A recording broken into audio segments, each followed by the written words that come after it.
Hi, welcome back to another episode. And today I want to talk to you about the moment when God calls you to take action. Yes, many of us, we have heard the story of David and Goliath.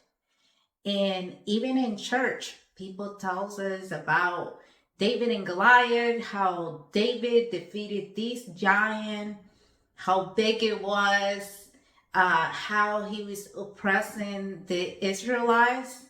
And we hear it in church, we hear it on social media. And the highlight of that story is David defeating Goliath. And today I want to share with you something that is in that story that sometimes we don't look at those things, and how the story of David and Goliath is similar to our story. And sometimes we don't look at those areas, or we don't look at the pieces of our story. And that's why sometimes we feel that we can't do it, or we're not capable of doing something more, especially in business. In business, we have the desire of doing something different, or doing something that we have never tried to do, but we know inside of us is that calling of doing more. And why we don't do it? Because we said, I don't have the information. How am I going to do it? I don't have the money. I don't even have the idea where to start. And the reason why we don't have those ideas is because we forget the details about our previous war, the previous times where we brought down Goliath. And we focused just on bringing it down, but we didn't focus on the steps that it took for us to bring that Goliath down, and to use similar steps to bring this next Goliath, to bring it down. And this is why I wanted to share this story, because when I read it, for me, it was like, I have heard this story, I have read the scriptures, and know that story by reading it over and over. But this time it was different.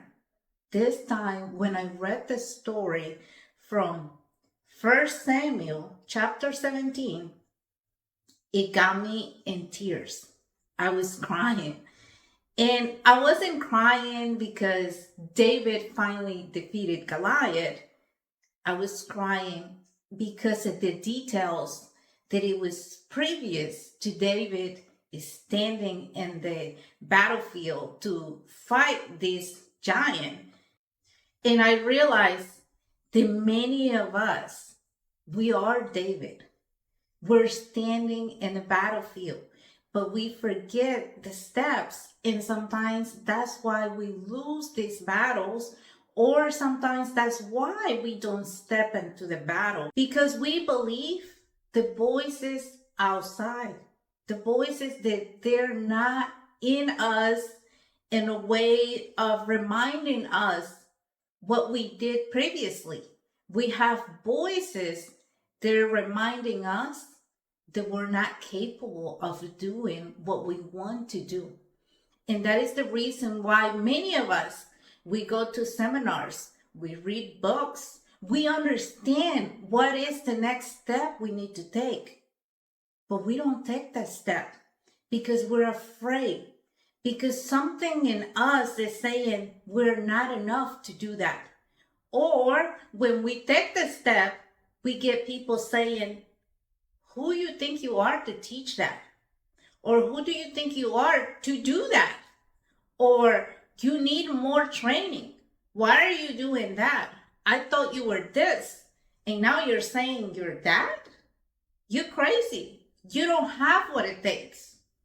And we get so many people talking about us, about who we used to be, who we are now, and how we're not enough to do those things that we want to do. And we get those criticism from ourselves first sometimes, then from our family, and then from the people outside. And so when we are anchored into those things, we take the step down and say, okay, maybe I'm not ready. Maybe this is not for me. Maybe I'm not capable of doing this. We start to pay attention to the voices outside instead of paying attention to the voice that it called us to do that.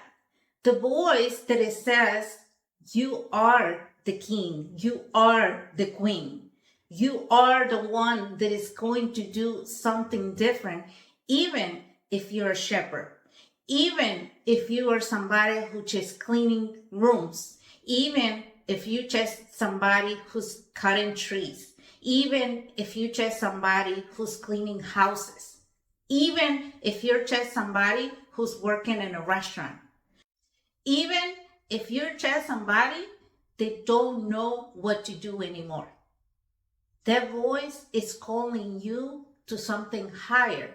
Not because society said you are ready or this is how you do it. No, but because the creator, that voice called you to something bigger, and he's the one that is going to go in front of you. It's going to protect you, and it's going to give you everything you need for every step you take. You just got to take the step. And one of the things that I saw in that story as I was reading it, it was the moment when David, to go to that battlefield, it was not that David went there to fight. David went there to take provision and to check on his brothers. He did not went there to fight. David was supposed to be taking care of the sheep. And his father said, hey, I need you to take this food to your brothers and other things, other provisions to other people. And I also want you to check on your brothers, make sure they're okay. And so David got up early and went and did what he was told to do while somebody else was attending the sheep. And when he got there, it says that it saw how everybody was getting ready for the battle. They were aligning the Philistines and the Israelites. And so David saw that, and he also heard what the Philistine Goliath was saying to the Israelite. So David got upset and said, why is this man is talking like that about you guys, about God's people? What is the reward if somebody brings down Goliath? And it says that the people there told David what was the reward.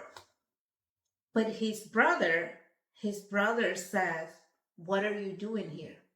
I'm sure you just came just to see the fight. How many of us, we are like David in that story? That we're doing what we're supposed to be doing, and then out of nowhere, somebody tells us, hey, I need your help on something. I need you to do this. And as we go and do those things that that person wanted us to do, whether it was somebody in our family, our parents, or a neighbor, we go through those things. And then as we get there, we see something else that it needs help. And we say something like, why is this person or this situation is having you this way?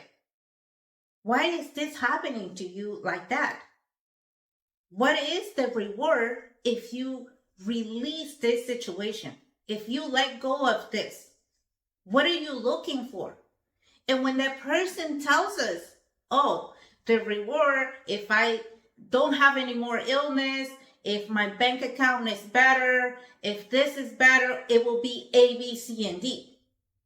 We look at it and we're like, it's possible. You know you can do this, right? You know this can be fixed.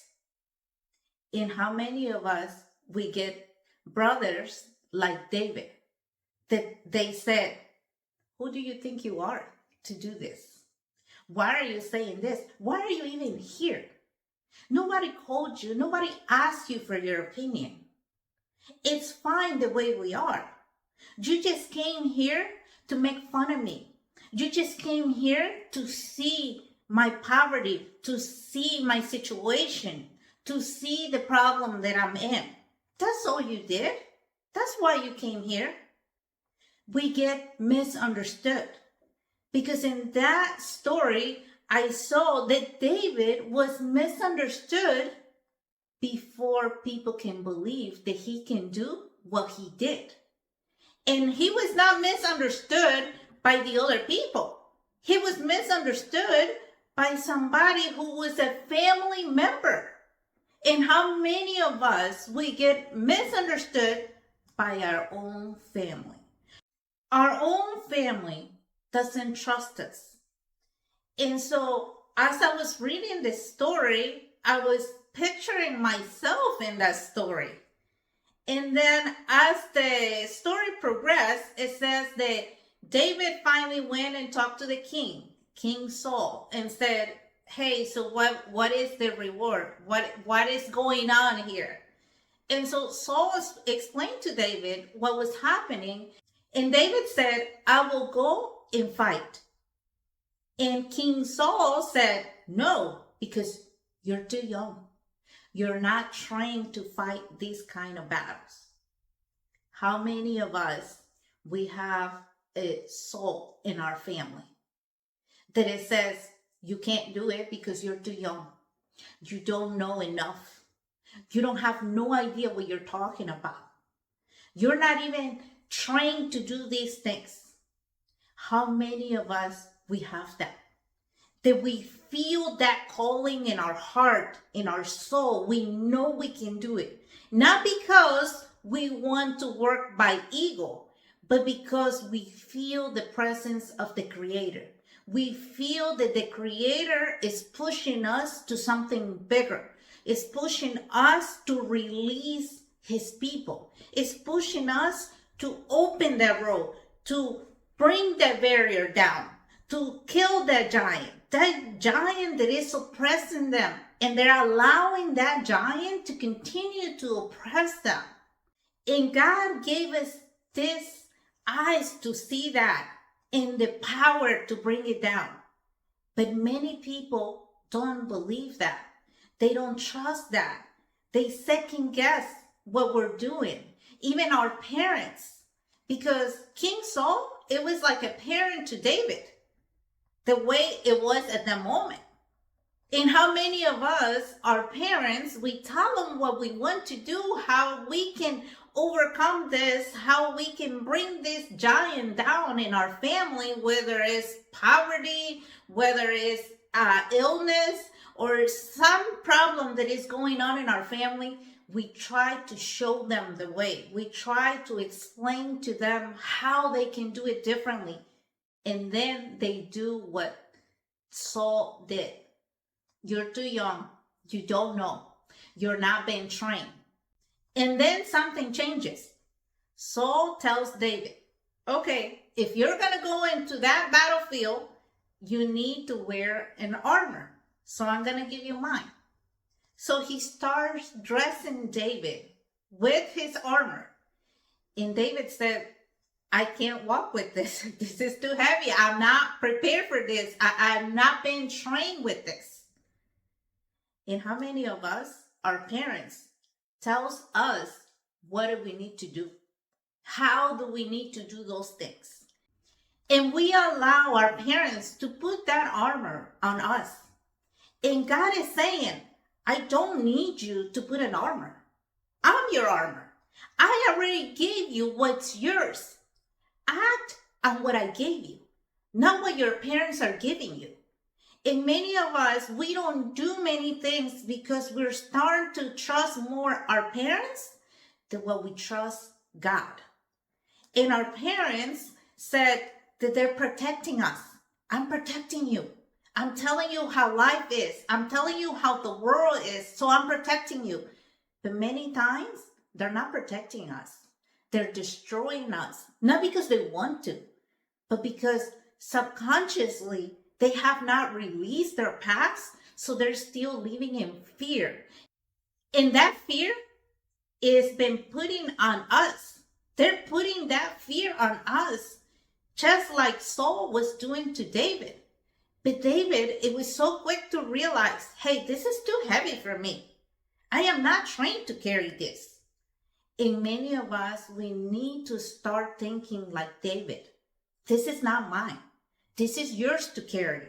You train for this, but I don't train for this. This armor doesn't belong to this body. My armor is lighter. It's different. And Saul told David, when he said, you're not trained, David remembered that in fact, he was trained. He said, when I was taking care of my sheep, I killed lions. I have killed bears. He remembered the training. And he said something so powerful. This Philistine is no different than a lion and than a bear. Imagine that. He remembered that I was in training. You might look at it that I was not in training, that I don't know how to deal with this, but actually I was. Because this situation is no different than the situation that I had lived in the past. For me, it's the same. So I'm going to address this situation the way I know, the way that I was trained to do it. And how many of us, we forget that part. We forget that in the past, we were in training. As I was reading that, I remember my own story. My own story of saying, well, I was in training. I've been training to be in resilience. I've been training to believe in God, even when I did not know what I know now so clearly. I was in training. I was in training on how to do things when nobody wanted to teach me. Because in the past, people told me, you cannot get out of this village. You will always live here. It's no way you will go somewhere else. Even though I had this dream of being in another country. Since I can remember, I think I was 12, when I said, I want to go to the United States. I want to be in an airplane. I want to learn the language. I want to marry somebody from the United States. That was my dream. For me, I always was saying that. And I remember my brother, my dad, my family was saying, you crazy. How in the world are you going to go to the United States? You don't even go out of this village. How in the world are you going to learn another language when you don't even speak Spanish correctly? Because I was going to school, obviously, to learn how to write, how to read. Well, at that time, I already knew. I was 12, so I already knew how to write, how to read, but that's what they would tell me. And so I would say to them, I know, but that's my dream. I want to know their places. I want to know their countries. And they would say, yeah, keep dreaming. Keep dreaming that will happen. And that was my bears. That was my lions. Because I still continue to focus and I continue to take the steps even when nobody believed in me. Even when everybody told me that I was delusional. For me, it was my calling. It was a desire. It was like a fire that it kept me going, that it kept me moving.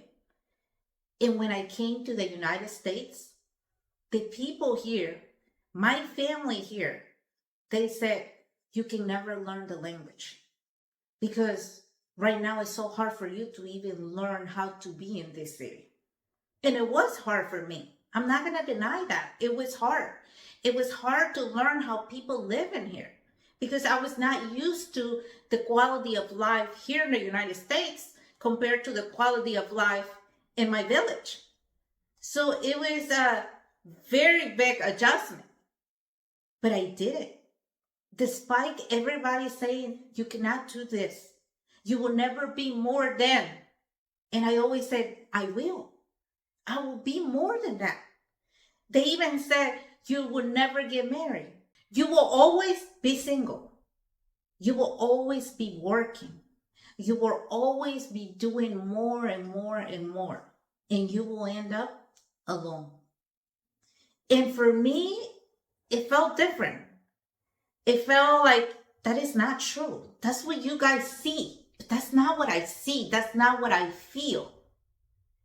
And I used to tell them, I'm dreaming that one day I will have a big house. I will have a husband. I will have children. And I will have my own car. Because right now I'm asking for people to take me to work. I'm asking for people to bring me back home. I'm paying a taxi to go to different places because I don't know how to drive. Because I don't really know the city. I don't really know how to be in here. But I dream that one day I will have all those things. And they will laugh. And they will say, no, you're not capable of that. And now I see it. I have the home. I have the husband. I have the children. I have the cars. Not one, but more than one. And I said, I did it. I did it because I was in a training ground, because I believe what God put in my heart. I believe that fire, that voice that it was speaking to me, that I was meant for more. And many of us, we don't listen to ourselves. We drown that voice, that desire that God has given us. Because if you have that desire, it's because God has put it in your heart so you can continue to keep going. So you can shut down those voices that they said you can't do. You can't be. But listen to his voice. Feel his presence of what he's saying that you can be and that you can do. Because when David went into the battlefield and defeated Goliath, David did not say, I come in my own power. David said, I come in the power of God. Yellow diamonds in the light.